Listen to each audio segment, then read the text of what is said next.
Welcome to 3 a.m. Tales Radio, where every story will take you beyond fear and mystery in the darkest hours of the night. Get ready, because when the clock strikes 3 a.m., every shadow has something to tell. She was writing a novel until someone wrote her ending, Silence over Maple Creek. A cold night and a silence that slowly began to crack. Maple Creek, a small, quiet town tucked deep inside Oregon's forests. Winters were long here and nights were hauntingly silent. 11:47 p.m. Raindrops hit the cobblestones of the old town square and washed away into the drains. On the hill stood a massive wooden mansion, Harrington Estate, and that night a scream from there tore through the heart of the entire town. The call. Inside the town's police dispatch, the coffee machine dripped slowly. Duty officer Linda Perez was filling out reports when the phone rang. 911, what's your emergency? A woman's shaking voice answered, This is Emily. Emily Harrington. Please, someone's bleeding. I think he's dead. Linda jolted awake. Ma'am, calm down. Tell me the address. Harrington Estate, by the cliff. Crying, then suddenly silence. Linda grabbed the radio. Unit 3, respond to Harrington Estate. Possible homicide. The detectives passed. Rain cut across the road as a black SUV sped through. Behind the wheel, Detective Aaron Blake. Around 40, calm face, but eyes heavy with unspoken history. A photo on the dashboard caught his gaze, a smiling woman with a little girl. He turned it face down. His past was both his weakness and his strength. Police radio crackled. Detective Blake, victim might be Richard Harrington. Aaron's grip tightened on the steering wheel. Richard Harrington, the richest man in Maple Creek. And the most controversial. Crime scene. Blue and red lights flashed outside Harrington Estate. The security guard stood shaking. Detective, it all happened so fast. Aaron walked past him without stopping. Wooden stairs. Expensive paintings on the walls. Shattered glass everywhere. And in the center of the room lay Richard Harrington. His chest soaked in blood, broken whiskey glass shards stuck to his hand. Forensic examiner Dr. Maya Green knelt beside him. One stab wound, clean, precise, and no sign of struggle, Aaron finished. Whoever did this, Richard trusted them. His eyes scanned the room. On the floor, a strange pattern in the blood. Almost like someone had stepped back to keep a clean space. Where's Emily? Wrapped in a blanket near the stairs, sat Emily Harrington. Terrified and yet hiding something. Emily's statement. Aaron sat in front of her. Emily, tell me everything. What happened? Hands trembling, she gripped the glass of water. Richard was in the study. We argued after dinner. I went upstairs. When I came back, her voice broke. He was on the floor. Blood everywhere. Who else was home tonight? Our daughter, Lily, and Richard's business partner, Mark Collins. He left around 10:30. Aaron took mental notes. Mark Collins, money motive. Domestic argument. But there was something off. A lie buried between her words. The first lie. The forensic team found a small pendant near the floor. Heart-shaped. Initials engraved. Cow. Belongs to a woman, Maya said. Expensive. And it's not Emily's. Aaron pocketed it. House staff? Richard sent everyone home early. Strange. A billionaire clearing the house on this night? Richard wanted privacy, Emily whispered. Or maybe he was expecting someone. The journalist arrives. A camera flash outside. Olivia Reed, local reporter, sharp, stubborn, dangerous. Homicide or accident, Detective Blake? Stay behind the tape, Olivia, he snapped. But Olivia already had files out on Harrington, and she knew this wasn't ordinary. The daughter, Lily. In the library, 16-year-old Lily Harrington stared out the window. Too quiet. Lily, did you see anything? No, headphones on. I stayed in my room. Flat voice, emotionless. Aaron noticed her wrist. A tattoo, KW. Pendant, KW.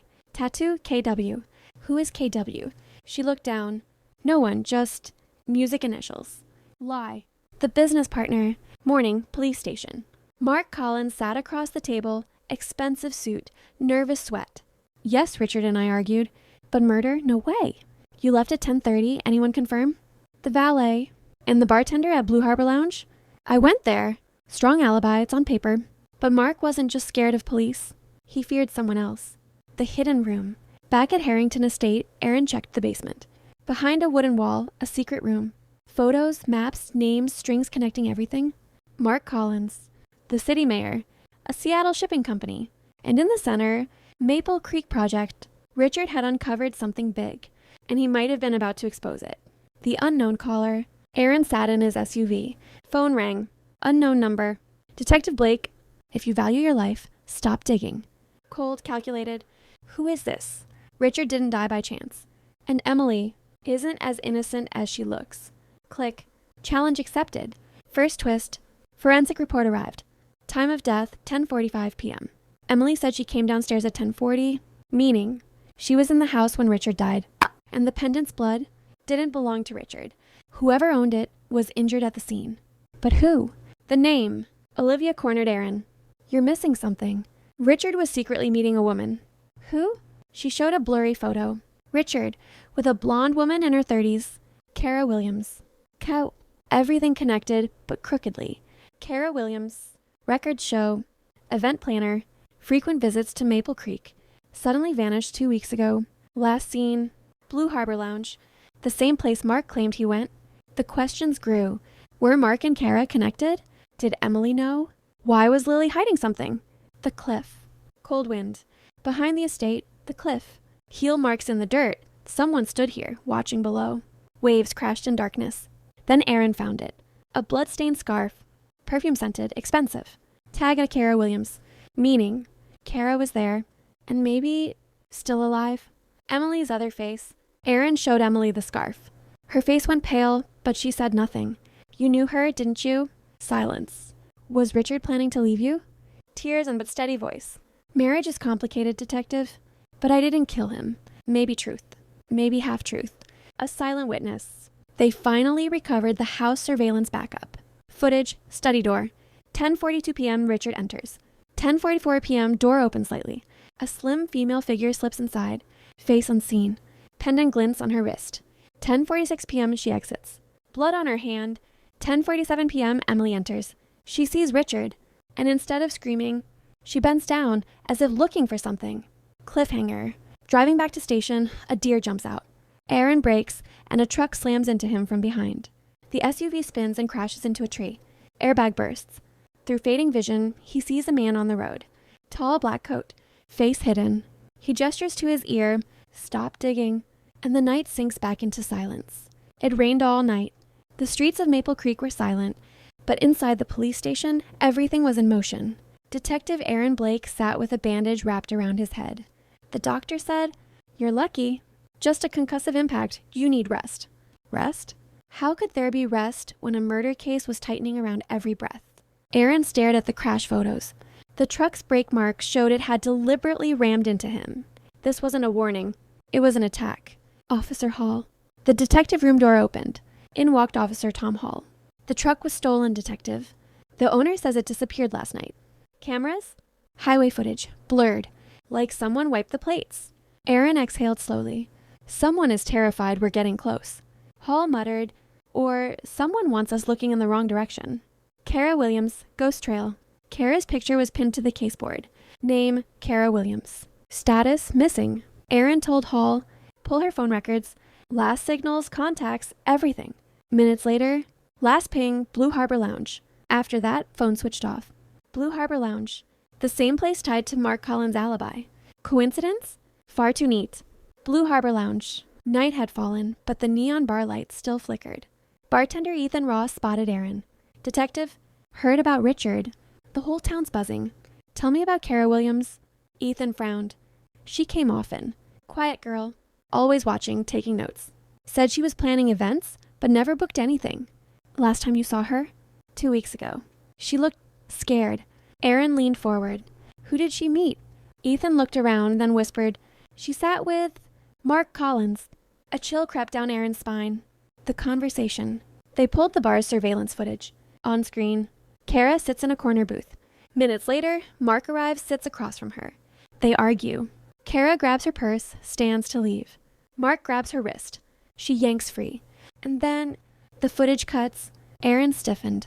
System glitch? Ethan shook his head. No, someone deleted that part manually.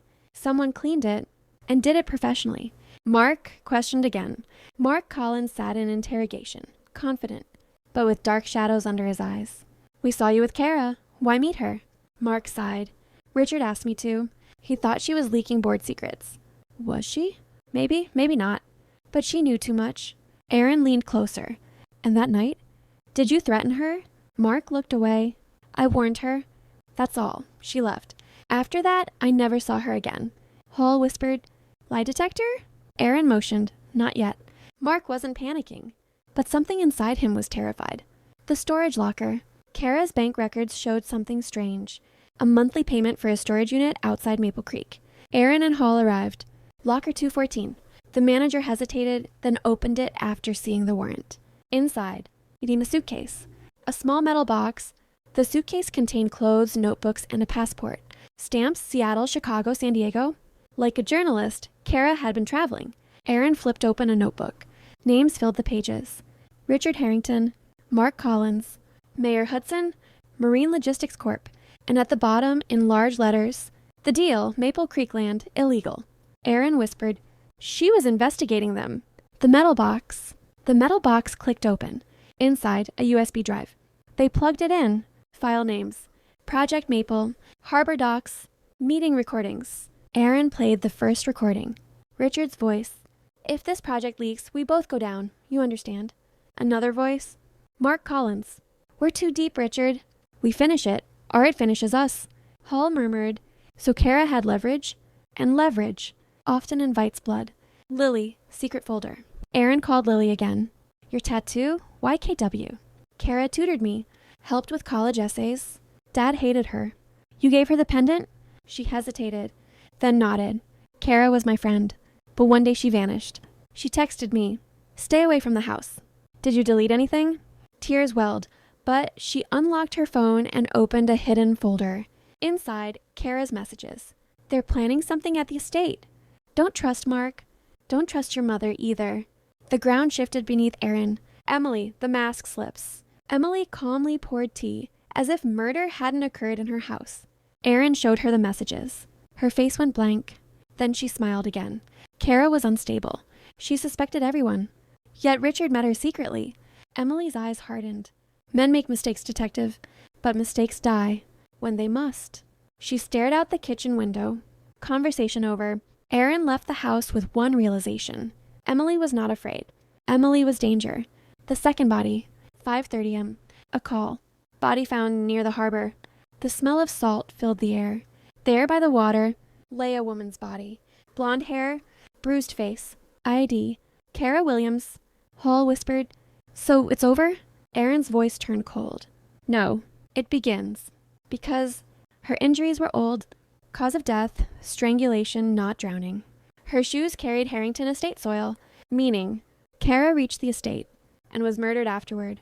Olivia, dangerous curiosity. Journalist Olivia Reed arrived. Detective, my sources say Kara had evidence. Aaron said nothing. Someone's wiping the trail, right? Her eyes gleamed. She wasn't chasing news. She was chasing truth. Stay out of this, Olivia. She smirked. You know I won't. She walked away. Too quickly. Someone might already be watching her. Mayor Hudson. City Hall gleamed like polished stone. Mayor Robert Hudson shook hands. Terrible tragedy. Richard was a good man.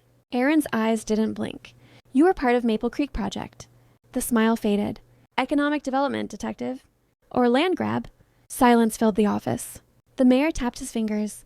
Be careful. Truth can burn entire towns. A threat in polite packaging. Phone tap. The unknown caller again. I told you to stop. You killed Kara? A quiet laugh. Richard was weak. Kara was foolish. But Emily, she's stronger than all of them. The call died. Static remained. Trace it, Aaron ordered. Hall shook his head. Bounced through 3 towers, untraceable. Untraceable. Or expertly hidden. The basement tape. Another hidden DVR surfaced at the estate, buried in the basement ceiling. Footage played. Then 4:44 p.m. Kara rushes down the stairs, blood on her hand. She descends into the basement, terrified. Then a shadow appears. Tall, strong, face hidden. He grabs Kara's throat, drags her behind the wall. Freeze frame. Hall whispered, that's not Mark. And not Richard. Aaron rewound. On the shadow's wrist, a tattoo. An eagle. And a luxury watch. The same tattoo worn by Chief Grant Sawyer. Mayor Hudson's security head. The trap. Aaron requested a warrant. The prosecutor delayed. Reason. Insufficient probable cause. Pressure from above. So Aaron chose another path. Sawyer's usual hangout. An old warehouse near the harbor. Aaron and Hall waited in the shadows. Inside, crates, machinery, voices. Sawyer spoke on the phone. The body's gone. Blake suspects. If Emily cracks, we're finished. Emily. Sawyer. The mayor. Mark. All threads, tied together. Hall whispered, "Call back up?" "No, if we spook him, he disappears." They waited. Sawyer stepped out, saw Aaron, and ran. Chase. They chased toward the harbor backroads. Sawyer jumped into a truck. Engine roared. On the bridge, he swerved wildly, then drove straight off the edge. The truck plunged into the bay. Rescue crews arrived. Sawyer vanished. Alive? Or silenced by someone else? Emily, a confession that isn't. Night, Harrington Estate. Emily stood by the window, wine in hand. "You shouldn't come unannounced, Detective. Sawyer worked for your husband, and he killed Kara in the basement." Emily's lips trembled, then steadied. Richard wanted out. Sawyer worked for the mayor. Things got complicated. "And you? What did you do?" Emily looked at him, eyes heavy, tired, then empty. "I protected my family." She turned away, but her footsteps said she had crossed a line long ago. A letter. Lily sat quietly in the library. She handed Aaron a folded note. "Dad wrote this the night he died." The letter read, "If anything happens to me, Maple Creek Project must be stopped. Kara has copies. Trust Aaron Blake." Aaron folded it. Richard had chosen him, but the question remained, who decided Richard had to die? Sawyer? Emily? The mayor? Mark? Or someone else entirely? Last seen, cliffhanger. Night deepened. Aaron stepped out of the station. Richard's letter in his pocket. A storm of questions in his head. His phone vibrated. Unknown number. He answered. "Detective, Olivia Reed is missing." Aaron froze. When? Last seen leaving her office. She was working on Kara's story. The call ended. Air turned cold. Somewhere in the silence of the town, in a dark room, Olivia sat chained, and on the wall was written, "Next." The missing voice. Mornings in Maple Creek were always wrapped in fog, but this morning the fog carried fear. On the police station caseboard, a new photo had been pinned. Olivia Reed missing. Detective Aaron Blake stared at the board. This case was no longer just about catching a killer. It was about saving someone. The last footage. Officer Tom Hall played the surveillance clip. Olivia was last seen leaving the newsroom. 11:06 p.m. On screen, Olivia locks the office door, phone to her ear, bag on her shoulder. She walks to the parking lot. A dark sedan stops in front of her. She says something and willingly gets inside. Hall sighed. No struggle. She trusted the driver. Aaron paused the frame. The license plate blurred deliberately. Someone compressed the CCTV feed. Professional work. Olivia's desk. Her newsroom desk was buried in papers. Notes, printouts, and a password-locked laptop. Editor Sam Turner looked shaken. "She told me, if I disappear, publish everything." I laughed. Thought she was joking. Aaron opened a drawer. Inside was an envelope. For the detective, AB. 3 items fell out. A USB drive. An old photo of Richard with Mayor Hudson. A memo, signed Grant Sawyer. It read, "Transfer land quietly, no press." Approved. Aaron exhaled. Sawyer wasn't just muscle. He was part of the operation. USB truth. The USB contained a video. Olivia narrating, "If you're watching this, they're close. The Maple Creek Project is a cover. Illegal shipments are coming through the harbor. Weapons." Unmarked containers appeared on screen. Hall leaned forward. "So it's more than a land scam. It's a smuggling network." And Richard, maybe he had wanted to expose it. The motive had just grown bigger. Emily, a visitor. At the estate, Emily Harrington quietly played piano. Aaron arrived. "Olivia is missing." Emily's fingers froze. "Journalists dig too much, Detective." Her words sounded calm. Her tone did not. Richard knew. "Did he tell you?" A faint smile crossed her lips. "Richard never told me everything, but I knew when silence was safer." She closed the piano lid. "If you don't stop, you'll disappear too." Not a threat. A warning. Mayor's dinner. Formal dinner at City Hall. Mayor Hudson sat with investors. Aaron approached. "We need to talk." After dessert, the mayor smiled. Aaron pulled out a chair. No dessert. "Olivia Reed is missing." The mayor's fork paused. Tragic, but reporters vanish when they chase ghosts. Not ghosts, evidence. Aaron slid the USB toward him. The mayor glanced at it and called a waiter. "Take this to my office." Hall whispered, "He's scared. Are you hiding it?" The mayor said softly, "Some games are bigger than cities, Detective." Aaron replied, "And some men aren't bigger than prison." Silence crashed between them. Hidden call. That night, while Aaron sat in his SUV, his phone buzzed. Unknown number. You keep chasing. Brave. Where is Olivia? Laughter. She's where truth goes to die. Touch her and I will... You'll do nothing. You're still blaming yourself for your wife. Aaron froze. The call ended, and the past flooded back. Aaron's past. 3 years earlier, rain, a drunk driver, an overturned SUV, his wife Sarah, his little girl, gone. He hadn't saved them. Since then, every case had been his attempt at redemption. Hall asked gently, You okay? Aaron opened the window, inhaled the cold air. We find Olivia, no matter what. The trailer park. The last phone ping pointed to an abandoned trailer park. A rusted trailer, door half open. Inside, a broken chair, rope marks, faint drops of blood. On the wall, scrawled in marker, silence. Hall swallowed. They moved her, fast. Aaron touched the floor, metal shavings. Nearby, a small white feather. Sawyer's warehouse, seagulls. They took her back to the docks. Back to the warehouse. Night, harbor wind heavy with salt and rust. A faint light glowed inside the old warehouse. They slipped in. Chains clinked somewhere. In a side room, Olivia sat tied to a chair, mouth taped. And in front of her, Grant Sawyer. Alive. He turned. I warned you, detective. Aaron raised his gun. Step away. Sawyer lifted his hands. 2 armed men emerged from the shadows. Gunfire exploded. Olivia flinched. Sawyer grabbed her, knife at her throat. Back off! Aaron lowered his gun, eyes steady. She's a reporter, not your enemy. Sawyer yelled. She recorded everything. Olivia's eyes filled, anger more than fear. Negotiation. Aaron moved slowly. Grant, you were just a pawn. The mayor used you. Sawyer hesitated. He promised. Richard wanted out. Did you kill him?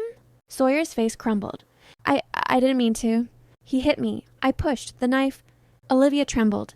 And Kara? Sawyer's voice cracked. She filmed the meeting. I panicked. I tried to scare her. Everything spiraled. His hands shook. Olivia kicked the chair suddenly. Sawyer lost balance. Aaron fired. The knife fell. Hall tackled Sawyer. Olivia gasped with relief.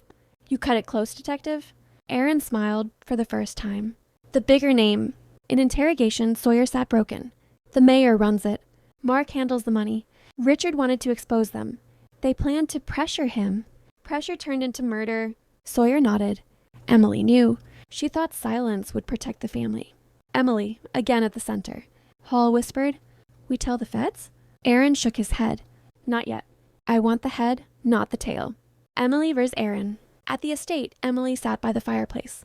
You saved the journalist. Congratulations. Aaron stayed calm.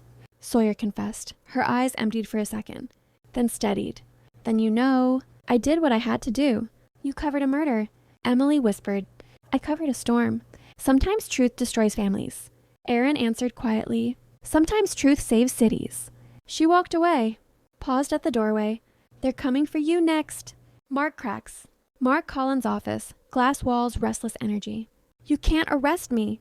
Aaron played the recording of Mark and Richard. Mark collapsed. I only handled money. The mayor made the calls. And you paid Sawyer? Silence.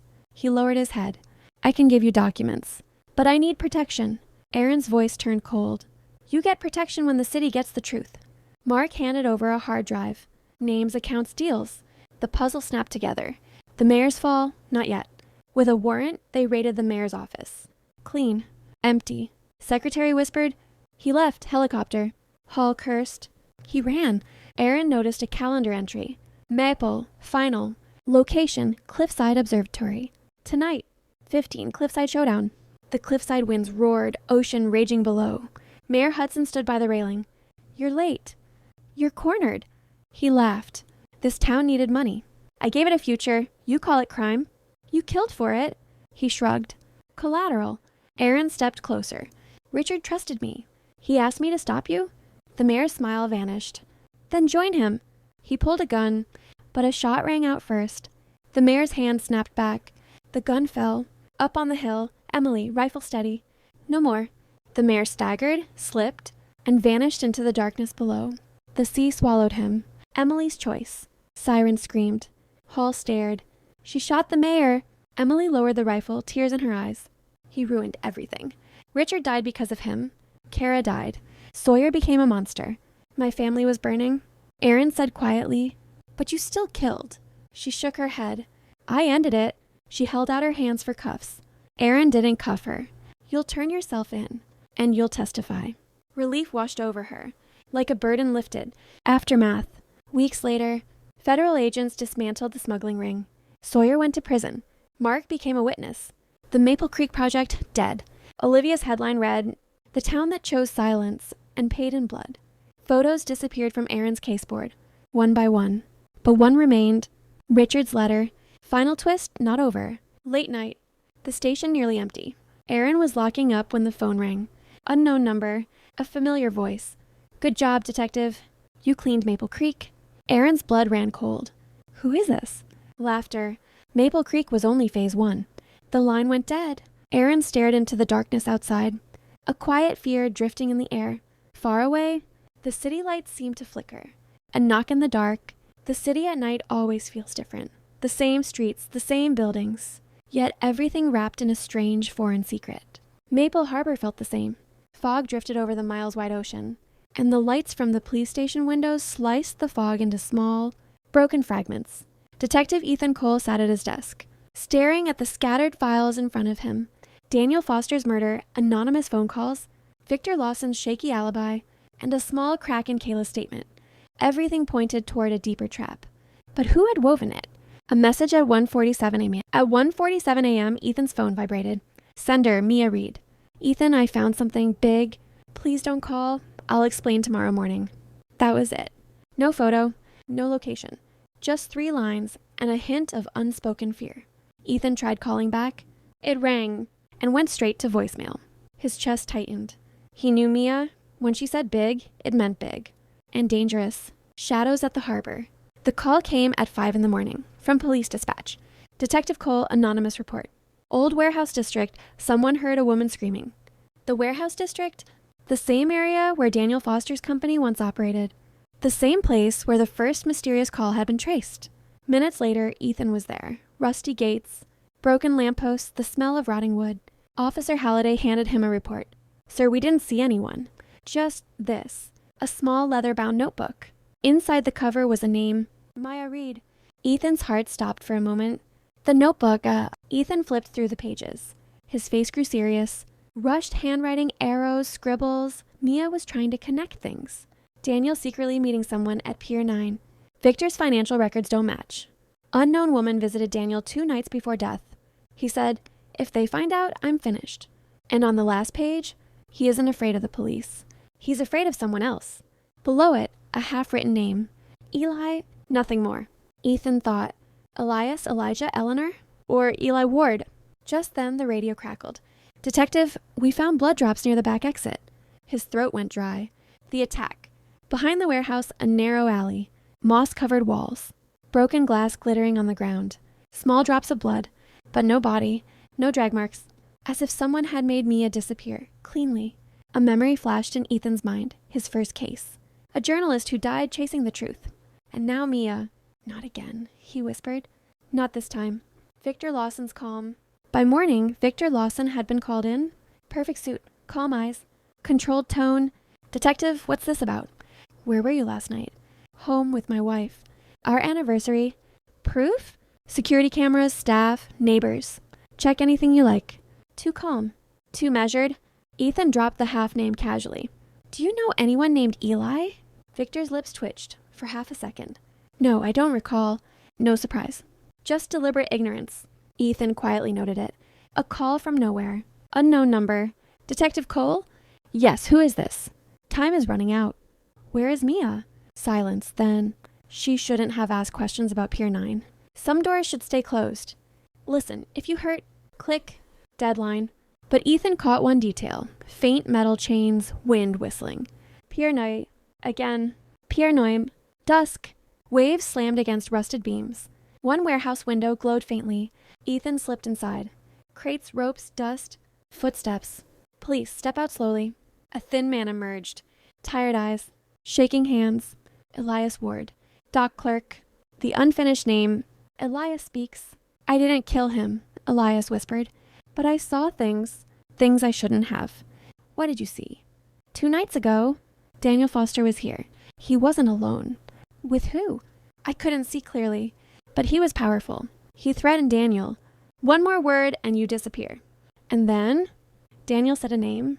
When he said it, the man hit him, pushed him toward the boat. What name? Elias trembled. If I say it, I'll die. Police will protect you? A broken laugh. Detective, the people you're fighting, even the police aren't safe from them. Something crashed outside. Ethan turned. Elias bolted. Gone, like his words. The apartment. Mia's apartment lock was scratched. Inside, was everything neat. Too neat. Laptop, gone. Hard drive, gone. But taped under the desk, a flash drive. If I vanish, give this to Ethan. He pocketed it. Whoever searched knew exactly what they wanted. The video, the lab began analyzing the drive. One preview file opened. Shaky footage. Pier 9 night. Daniel speaking to a shadow. Daniel, I did what you asked. Shadow, not enough. Daniel, Victor will find out. Static, black screen. So Daniel feared Victor? Or someone Victor feared even more? The mask. Sirens echoed outside. Ocean lights flickered. Pieces kept spinning in Ethan's head. Victor's calm, Mia's disappearance, Elias's terror, Pierre Noim, and the words, some doors must stay closed. Was this just about money? Or something bigger? Officer Halliday rushed in. Sir, you need to see this. Hospital security footage. A hooded man forcing a woman through the back entrance. On her wristband, Maya Reed. The twist. Who authorized that entry? Ethan demanded. Halliday swallowed. Sir, it was approved from inside the hospital. Whose ID? The screen zoomed in. Dr. Eleanor Gray, chief surgeon. Victor Lawson's close friend. Daniel Foster's private consultant weeks before he died. Ethan closed the file slowly. Mia hadn't been taken by a random criminal. She'd been taken by a network. Spanning docs, hospitals, business circles. Maybe even the police. This isn't just murder, Ethan whispered. It's control. And the question hangs, is Mia still alive? And who is Dr. Eleanor Gray really working for? The missing hours. Morning was settling over Maple Harbor. But for Ethan Cole, the night still wasn't over. Papers, photographs, statements, everything was spread across his desk. There were threads, but no knots coming loose. And in the middle of it all, one name kept burning. Dr. Eleanor Gray. Hospital records. Hospitals always smell the same. Medicine, disinfectant, and a thin layer of fear. The receptionist looked nervous when Ethan flashed his badge. I need full access to the security room now. The security supervisor, a heavy man, frowned. Detective, we have patient privacy. Ethan cut him off. This is a kidnapping investigation. The path cleared immediately. Inside the security room, dozens of screens played footage from the past 72 hours. They rewound, and the moment appeared, rear hospital entrance, a hooded man, and beside him, faintly visible, struggling, Mia Reed. Ethan paused. Zoom. The pixels thickened, but something became clear. The man wasn't violently dragging her. His hand was lightly on her elbow, like someone guiding an injured person. And Mia, she was stumbling slightly, as if sedated. Ethan frowned. So, this doesn't look like an abduction. Someone intentionally brought her inside. Room number? He asked. The operator opened the logs. Admitted under the alias Jane Miller. Assigned doctor, Dr. Eleanor Gray. So Mia had been here, in the hospital. Then how did she vanish? The restricted wing. Dr. Gray's office was immaculate. Perfectly aligned files, certificates on the wall, a small wooden angel on the shelf. Dr. Gray entered, composed, professional. Detective, you asked for me? Ethan went straight to it. Last night you admitted a patient. Alias Jane Miller. She is Mia Reed. Where is she? Gray paused, then smiled softly. She was sedated, severe anxiety, possible concussion. Early morning, she discharged herself. Without telling anyone, she signed voluntary discharge papers. She opened a drawer and placed a form in front of him. Signature, Mia Reed. Time, 4:12 am. Ethan froze. The signature looked real, but at that exact time, he was searching for Mia in the warehouse district, and the anonymous call had pushed him to Pier 9 on purpose. Someone wanted him away from the hospital, right when Mia was officially discharged. Can I see the footage from her room? Dr. Gray's tone hardened just a bit. Patient rooms are not part of general surveillance. Very calm, very rehearsed. The nurse. At the end of the corridor stood the nurse station. Who was assigned to Jane Miller? Ethan asked quietly. A young nurse, Amber Quinn, stepped forward nervously. I was, sir. How was her condition? Amber wrung her hands. She kept saying someone was following her. Again and again, Pier 9, Pier 9. Did she mention anyone's name? Amber thought for a moment. Yes, she said your name, Ethan. And she said, tell him. Eleanor. Ethan's heart skipped. Then what? Amber spoke in a whisper. Dr. Gray came in. She told me to step out. After a while, Mia went to sleep. Then even softer, to be honest, sir, I never saw Mia sign the discharge papers. I was only told she had already left. The basement corridor beneath the hospital ran an old corridor. Maintenance rooms, archives, and rarely used doors. Officer Halliday showed the blueprint. Sir, Dr. Gray's access card unlocks this level 2. Ethan switched on his torch. Damp concrete, leaking pipes, and a door marked, restricted, staff only. The magnetic lock was scratched, as if someone had rushed. Ethan examined the area and pulled a tiny transparent thread into his palm. IV tubing. Someone had been brought down here, sedated. The door opened. A small white room, empty, except 2 cotton swabs in a corner and a broken wristband. Maya read, the phone that rang once. That night, Ethan sat alone in his office. The forensic report on the flash drive lay on his desk. Footage partially deleted using professional software. Deletion time matches the hospital admission time, meaning the Pier 9 video was deleted the same moment Mia was admitted. Coincidence? Or design? His phone vibrated. Unknown number. The same calm, controlled voice. Detective Cole, you still don't understand. Who are you? The one who keeps balance. Where is Mia? Silence. Then, she is safer without you? Click. But this time, Ethan heard it. A ventilator beep. Mia was still somewhere inside the hospital system. Under another name. Possibly listed as someone who had already died. Victor's dinner. That evening, Victor Lawson invited Ethan to his house. Detective, you seem tense. Dinner might help. A luxurious home? Glass chandeliers, polished floors. Too perfect. During dinner, Victor said casually, you know, Dr. Gray once saved my family's life. I trust her completely. Ethan tapped the table lightly. Interesting. Victor sipped his wine. How is the investigation? Closer, Ethan replied. Close enough that some people are getting scared. Victor smiled. Fear and truth are sometimes necessary, detective. Some truths shouldn't be spoken, for the city's good. Simple words, but they felt like a warning. Victor knew something, but he wouldn't say it. Why? The file that shouldn't exist. midnight, an emergency call from the lab? Detective, we found a hidden partition in the flash drive. Encrypted, but partly opened. It was a recording. Mia's voice. If you're hearing this, Ethan, Dr. Eleanor Gray isn't just a surgeon. She's involved in illegal clinical trials. Daniel Foster was arranging funding for them. When he found out deaths were being covered up, he wanted out. She took a breath. Pier 9 was the meeting place. Daniel was going to tell someone the truth. Victor is either involved or being blackmailed. I'm not sure yet. If I disappear, find Dr. Gray. Static. Silence. Ethan clenched his fists. The puzzle sharpened. Illegal trials. Money. Cover-ups. Daniel, a potential whistleblower. Mia, too close. Gray, a key piece of the network. But Dr. Gray couldn't be running all of it alone. Who was behind her? And then he remembered Elias Ward's words. The people you're fighting, even the police aren't safe from them. The trap. Ethan made a decision. He wouldn't accuse Gray. He'd force a mistake. He sent an anonymous message. Pier 9 at midnight. I know what you did. Bring the files. If Gray was guilty, she would come. Midnight. Cold silence. Waves, a distant bell. A black SUV rolled in. Dr. Eleanor Gray stepped out. Alone. Who's there? Ethan emerged. No aliases tonight, doctor. For a split second, tension crossed her eyes. Then composure. You're making a mistake, detective. Who killed Daniel Foster? She didn't answer directly. Sometimes, people die because of the choices they make. And Mia? Her voice softened. Mia is alive. And if you don't stop this game, she won't stay alive. She pulled out a small drive. Take it. You want proof? Just stop digging. Ethan took it. And then, another engine. Another car. Headlights blazed. Gray's face changed. Fear. They're here, she whispered. A gunshot cracked the night. Gray collapsed. Blood spreading. In her final stare, a question lingered. Did I do the right thing? The SUV screeched away, disappearing. Ethan ran, but it was too late. Dr. Eleanor Gray was dead. And with her, a major door in the network slammed shut. The note. Something was clenched in Gray's fist. A small slip of paper. 3 words. Not Victor. Trust no one.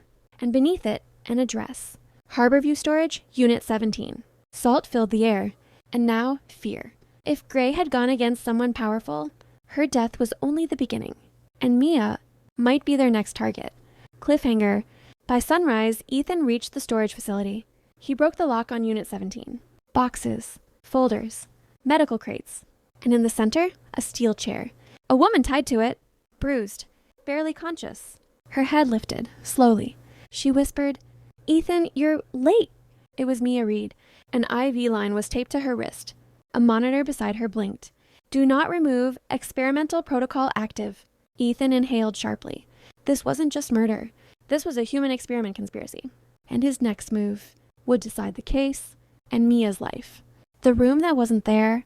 New York's night was loud as always, but inside Detective Ethan Cole's mind, there was only silence. The new evidence found at Ava Morgan's home had turned the entire case upside down. Ava, the same girl who had first gathered the courage to call, Ethan was now under suspicion. But Ethan knew one thing very clearly. In this case, nothing is what it looks like. The forensic team discovered a hidden, encrypted email folder on Ava's laptop. When it was finally decrypted, Ethan stared at the screen in shock. From unknown Sendero Shadow Mail. Subject, we warned you. Message, stop digging, or the next body will be someone you know. And below it, only one line was written. Project Lazarus, Phase 3. Lazarus? Ethan whispered. Ava shook her head nervously. I've never heard that name before. I swear. Her fear looked real, but Ethan still felt she was hiding something. When Ethan reviewed the building blueprints, something strange appeared. Every apartment was numbered, except one small rectangular space. No room number. No listed entry. Almost as if the place didn't exist at all. That forgotten corner was also the only spot where the security cameras always glitched. The night security guard had noticed something else. Sometimes, a woman in a black coat would walk toward that exact corner and then vanish. On the crime scene photos, faint fingerprints pressed into the wall showed someone had tried to force it open. Ethan tapped along the wall. Some parts were solid, others sounded hollow. A scanner confirmed it. There was empty space behind the wall, a hidden room. When they broke through, stale air and a chemical smell filled the hallway. Inside was an old metal chair with chained handcuffs, dried reddish stains on the floor, and a recorder lying in the corner. Ethan pressed play. Subject 14 not responding. Increased dosage. Ava swallowed. Subject 14. The last recorded sentence made her freeze. Morgan family must not know. Under a dusty table lay an envelope. Inside was a photograph. A young Ava, about 7 years old, standing beside a man in the building basement. On the whiteboard behind them were written the words, Lazarus Trial, Morgan. That's my father, Ava whispered. Her father, who was believed to have died in a mysterious accident, hadn't died accidentally at all. He had been part of an experiment. Ethan's phone rang. Unknown number. A cold voice spoke calmly. Detective Cole, you found the room. Good. Now drop the case, or part 2 begins. Who are you? Ethan demanded. We are the ones who made death temporary. Remember the name, Project Lazarus. The call ended. The room fell silent. Ethan finally spoke. Ava, your father was a scientist. He was working on human resurrection. Ava's voice trembled. Are these murders connected to that project? Someone has restarted Lazarus, Ethan answered. And every murder is another trial. On the wall, carved into the concrete, Ethan noticed something chilling. 14 failed, 15 ready. Ava looked at him, terrified. Then who is the next target? Ethan hesitated, then spoke softly. I'm afraid it's you. The lights flickered. Footsteps echoed down the hallway. Someone was already inside. The Lazarus Network. New York's night felt even more dangerous now. Detective Ethan Cole and Ava Morgan were still, standing in the hidden room where they had just uncovered the first traces of truth with their own hands. The recorder's voice and the carved letters still echoed in their minds. 14 failed, 15 ready. Ethan said quietly, It's bigger than we thought. This isn't just a murder. It's a controlled experiment. Ava trembled. Then what happened to my father? And all the missing people? Ethan pulled out a folder and showed her. Photos, medical scans, and documents. Project Lazarus? They call it a resurrection trial. Your father? He didn't die in an accident. He was part of Phase 1. Victor Lawson, CEO and financier. Dr. Eleanor Gray, already dead, but her network is alive. An unknown shadow figure, controlling operations. Ethan explained. It seems every high-profile disappearance, every unexplained death, is tied to Lazarus, and they're recruiting for Phase 15. Ava folded her hands. But why my family? Ethan's face turned grim. Because they're testing bloodlines. Genetics, your father had the formula, and now they want it perfected. Ethan opened his laptop and reviewed recent CCTV footage. Warehouse District, Pier 9, the hospital, anomalies were everywhere. Unknown people moving silently. Multiple individuals entering restricted labs. Advanced medical equipment transported at night. They're organized. And lethal, Ethan said. Ava whispered, "We can't call the police. They'll be compromised." Ethan nodded. Exactly. We're on our own. The next morning, Ethan and Ava followed a tip to an abandoned warehouse. Inside, stainless steel tables gleamed under dim lights. Rows of mysterious files lined the walls. Medical monitors blinked steadily. Formulas and charts were scrawled across the walls. "This is where they're testing Phase 15, Ethan whispered. Ava shivered. "So these are the experiments?" A sudden movement made them duck. A shadow passed behind one of the rows. Ethan said quietly, "Stay quiet. We're not alone." A small voice whispered, "Detective Ava, you're in the wrong place, but lucky I'm here." Amber Quinn, the nurse from the hospital, emerged from the shadows. "I know what they're planning. Dr. Gray's network is bigger than you imagine. They've already moved some subjects from the hospital to this lab." Ethan asked, "Why help us?" Amber hesitated, then said, "Because I've seen what they do. People don't survive Phase 14. I can't let Phase 15 happen." They realized that Ava could be the next subject, Phase 15. Several missing people might still be alive. They needed evidence and a way to stop the experiments. Ethan said, "We need a plan. We can't just storm in. It'll be a trap." Amber added, "There's a server room upstairs. All data, subjects, schedules, identities, everything is digital. Take that and we can expose them." Ava shivered. "And what if they catch us?" Ethan's eyes hardened. "Then we fight, but we don't leave without the truth." As they quietly moved toward the staircase, a loud beep came from one of the monitors. The camera feed revealed multiple armed men entering the lab. A masked figure stood by the server room, and a familiar silhouette, Victor Lawson. Victor looked straight at the camera. His cold smile sent a chill down Ethan's spine. "Welcome to Phase 15, he whispered, though the words seemed directed at them through the camera. Ethan clenched his fists. "It's time we end this," before they finished what they started. The server room. The atmosphere inside the warehouse had changed. Red emergency lights were blinking. Machines hummed quietly and tension filled the air. Detective Ethan Cole, Ava Morgan, and Amber Quinn moved silently up the steel staircase. Below them, guards were patrolling the lab. But above, a much bigger danger was waiting. Amber whispered, "The server room is on the second floor, but it has an auto-lock system. Once we go inside, we'll only have 7 minutes. After that, full lockdown." Ethan answered calmly, 7 minutes are enough, if luck stays with us." Ava grabbed Ethan's hand. "Please, if something happens to me..." Ethan cut her off. "Nothing will happen, I promised." But deep inside, he knew returning safely from this mission wouldn't be easy. As they reached the server corridor, a masked man was standing in front of them. Tall, calm, and his eyes dangerously sharp. He raised his hand. "Turn back. This isn't your fight, detective." Ethan drew his gun. "You're Lazarus?" The masked man laughed softly. "No, Lazarus is an idea. We are just the hands that execute it." Amber recognized him and gasped. "Dr. Gray's assistant, Marcus Reed." Marcus nodded calmly. "Correct. And Ava, welcome to Phase 15. Ava stepped back in fear. Without warning, Marcus slammed the alarm button. Sirens screamed. Lights flashed. Footsteps rushed toward them. Ethan lunged forward, and the fight exploded. Punches landed, glass shattered, server racks shook. Amber grabbed Ava. "The server panel is there. Open it, fast." Ava's hands trembled, but she managed to pull the cable tray open. Ethan wrestled Marcus as Ava accessed the system. Lazarus Main Trials Phase 15. The screen filled with horrifying records. Subject 07 failed. Subject 09 unstable. Subject 12 terminated. Subject 15 Morgan approved. Tears welled in Ava's eyes. "They already signed me." Amber plugged in a USB drive. "We'll take the data. This will destroy them." The download bar crawled forward. 1%, 9%, 18%. Ethan, struggling to hold Marcus down, yelled, "Faster! We can't hold them off." The door burst open. Victor Lawson walked in. Calm, confident, holding a security override tablet. "Detective Cole?" "Impressive," he said. But you still don't understand. Lazarus doesn't kill. We evolve humanity. Ethan shouted, furious. You murdered innocent people. Victor smiled slightly. Not murdered, tested. Every experiment is necessary for science. Ava screamed. I am not your experiment. Victor tapped his tablet. Lockdown initiated. Doors sealed. A timer appeared. Chad Pifanini, he said quietly. Don't try removing the USB. The system is protected. When the copy finishes, the building will explode. Amber stared at him. You're bluffing. Victor's voice stayed calm. Am I? Ethan and Ava exchanged a look and understood. Either the truth would reach the world, or they would die here. 63%, 70%, 78%. Marcus got back up and attacked Ethan again.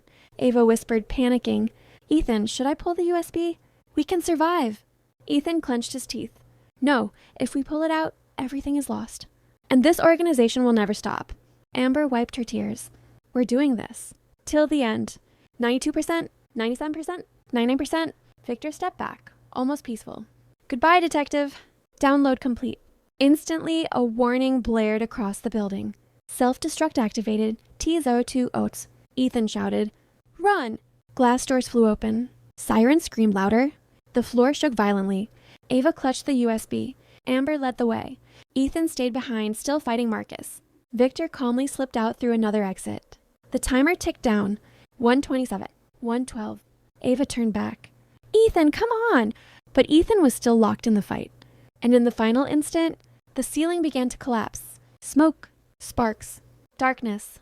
The one who walks away. The explosive alarm was echoing across the entire warehouse. Self-destruct, T0058. Smoke, sparks, collapsing ceiling, and chaos everywhere. Ava Morgan turned while running. Ethan Cole was still fighting Marcus. Ava shouted, Ethan, please! Ethan looked at her, and his eyes said just one thing. Go. Amber grabbed Ava's hand. If we stop, it's over. The USB has to get out. Ava burst into tears but kept running. The fight in fire. Marcus's face was half burned. Yet he was laughing. You can't win, detective. Lazarus always survives, he said. Ethan slammed him against the wall and smashed him hard with a fire extinguisher. Marcus went unconscious. But time was almost gone. Tizoratrion? Ethan whispered to himself. Not here. Not today. The last door. Ava and Amber reached the emergency exit.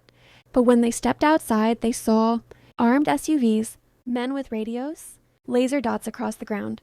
Amber whispered, They're waiting for us. Ava gripped the USB tighter. Even then, this is getting out.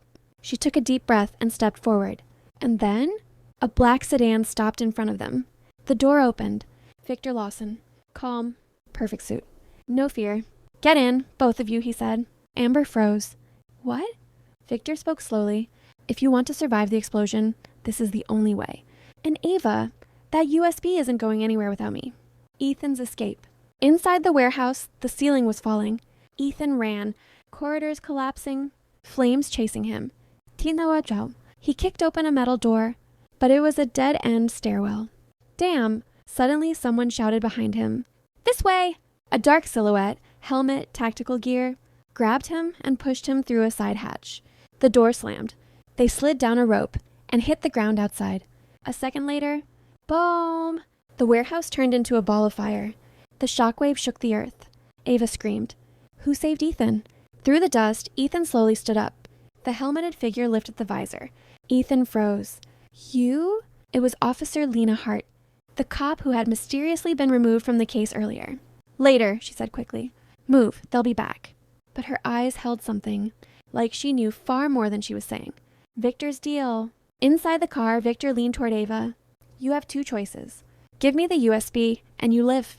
Don't, and tonight your name gets added to the list. Amber snapped. You're a monster. Victor smiled lightly. No, I'm a vision. Ava asked calmly. If I give it to you, will you end the project? No, Victor answered honestly. But you'll stay alive. Then softly, it's what your father wanted. Ava's heart stopped. You knew my father? Victor replied. Very well. Two paths. From a distance, Ethan and Lena watched the car disappear. Ava took the ride, Ethan said quietly. She didn't have a choice, Lena replied. He turned to her sharply. How did you know that car would be here? And how did you find me? Lena hesitated, then said, Because I was part of Lazarus once. Ethan stared. What? I thought we were saving lives, she said softly. But when I saw phase 12, I walked away. Everything had changed. The reveal. In the car, Victor handed Ava a tablet. Project Lazarus master file. A photo opened. Her father. Alive. Older. Weaker. Hooked to machines, but breathing. He never died, Victor said. He's the only successful resurrection. And phase 15 is meant to save you, Ava. Not kill you. Tears streamed down Ava's face. Why didn't anyone tell me? Because the truth, Victor answered, is sometimes more dangerous than death. The car vanished into the darkness. Cliffhanger. Ethan stared at the horizon. We're not done. Lazarus is still alive, and Ava is with them. Lena nodded. Then we go after them. But be ready, the next part will break you. City lights. Distant sirens. The burning warehouse behind them, and an unknown war just beginning. The man who won't die. Night quiet. But beneath that silence, a storm was trapped. Ava Morgan was now inside Victor Lawson's private facility, an underground medical complex deep beneath the city, where even clocks didn't exist. Victor guided her down a silent corridor. Ready, Ava? You're going to learn everything today. Ava walked forward, caught between fear and curiosity. The door that should never open. Victor unlocked the biometric scanner. The door slid open slowly. Inside, machines humming, monitors flickering, and in the center, a man. Gray hair, tired eyes, but alive. Ava felt the ground disappear beneath her feet. Dad? He turned, slowly, painfully. Ava, I'm sorry. Her heart shattered. You are alive? And no one told me? She thought Victor must have forced him. But then everything changed. The impossible truth. Her father, Dr. Samuel Morgan, spoke softly. Lazarus was my vision, Ava. Death is just a glitch. And we are fixing it. Ava stepped back. You created this? Victor said calmly. He wasn't our test subject. He was the mastermind. Ava could barely breathe. All those patients. Who died? Samuel closed his eyes. Progress always demands sacrifice. There were no tears in Ava's eyes now. Only fire. Ethan on the hunt. Somewhere else, Ethan Cole and Lena Hart had reached the facility entrance. Maximum security. No entry. We get one chance. The ventilation shaft. Lena whispered. Ethan had only one thought. Ava. They slipped inside quietly. Dodging corridors, laser sensors, rotating patrols, everything. The procedure. Samuel placed a small vial on the tray. A clear liquid that looked like water. Phase 15, first trial on a healthy subject. Not to make you undead, but disease-proof. Ava asked quietly, and if it fails? Victor answered without hesitation. Then you die. The room fell silent. Ava looked at her father, not as a doctor anymore, but as a man consumed by obsession. Dad, don't I get to choose? Samuel replied coldly, no, science chooses. Ethan breaks in. Suddenly, the door burst open. Ethan, gun raised, eyes burning. Step away from her. Victor smiled slowly. Too late, detective. Guards took aim. Lena stood behind, nervous, almost hiding something. Ethan looked at Ava. We're leaving now. Ava whispered. They kept him alive, Ethan. My father? Ethan snapped. He chose this. Samuel said quietly. And she will choose it too. The shot that changes everything. In 1 second, Victor hit the alarm. Chaos exploded. A guard fired. Ethan dodged. Glass shattered. Machines screamed. Ava and Ethan dove for cover. Samuel grabbed a syringe and shouted, Inject it, now! And then Lena ran. Everyone thought she would help Ethan, but instead, she plunged the syringe into Ava's arm. Ava screamed, veins glowing, heartbeat racing. Ethan yelled, stunned, Lena, what did you do? Lena trembled. I had to. If Lazarus is going to fall, someone has to survive it. Ava collapsed, body convulsing. Red lights, sirens, panic everywhere. The change. Suddenly, Ava opened her eyes. Bright, focused, calm. A doctor stared at the monitor.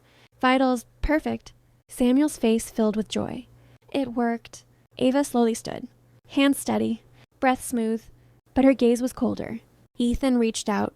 Ava, are you okay? She whispered. I feel different. Victor smiled. Welcome to the future. The betrayal no one expected. Security forces closed in. Lena pulled Ethan back. We can't win. We have to retreat. Ethan shouted, I'm not leaving her. Ava looked at him. You should. He froze. What? If I stay, I become part of Lazarus. From inside, I'll learn everything. And one day, I'll end it. Samuel chuckled softly. You really think you can stop us? Ava stared straight into his eyes. I'm your daughter. If anyone can, I can, Victor added quietly. Or you'll become one of us. The last look. Lena dragged Ethan toward the exit. His eyes locked on Ava. Ava, don't do this. Ava gave a faint smile. Trust me. The doors closed. Security shutters dropped. Ethan was forced out. The facility went silent. Final scene, the real suspense. Weeks later, a dark boardroom. Glass walls. Powerful figures seated, scientists, CEOs, military leaders. At the head of the table, a new presence. The camera reveals Ava Morgan. Black suit. Calm expression. Eyes impossible to read. Behind her, Project Lazarus, Phase 16 approved. Victor now stood behind her. Samuel watched quietly. Ava spoke softly. We continue, but this time on my rules. The board nodded. The camera froze on the half shadow across her face. And we don't know whether she came to destroy Lazarus from within or whether she has already become Lazarus. Screen fades to black. If you enjoyed this story, don't forget to like, share, and subscribe. Stay with us for more thrilling, mysterious, and spine-chilling stories. Remember, behind every story lies a secret that could shake you to your core.